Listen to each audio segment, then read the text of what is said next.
Hi, my name is Mark McCaffrey, McCaffrey's Home Inspection. I serve the Chicagoland area, and I'm here to show you how to inspect your own sump pump.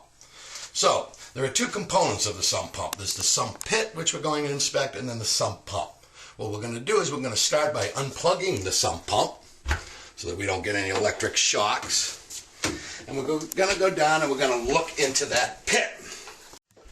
And so we're looking into the pit and we're looking to see is there any debris down there and whether there's an oil slick. If you see an oil slick, that means that the sump pump is losing coolant and is probably near the end of its lifespan. We can see here there's no oil slick and I don't see any excess debris there.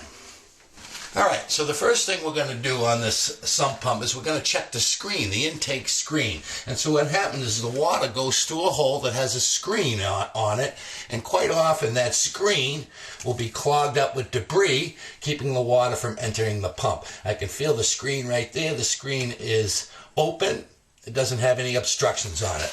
The next thing we're going to do is we're going to check the float to make sure that the float has no obstructions on it either, because if that float can't be pushed up by the incoming water, then the sump motor won't activate.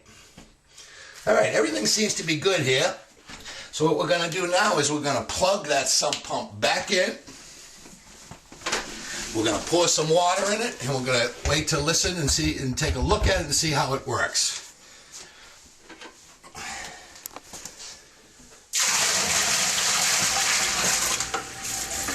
There it goes, doing exactly what it's supposed to be doing.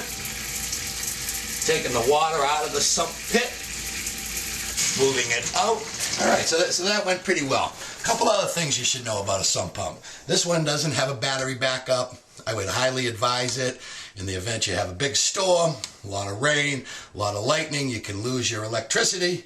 The sump pump won't work.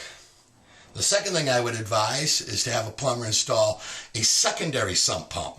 So when that sump pump fails, and at some point it will, and probably when you're having a lot of rain, a lot of water coming in there, you'll have a second pump. So when the water rises, it'll hit the float on the second pump, and then you'll be able to, that pump will kick in and get the water out of your basement.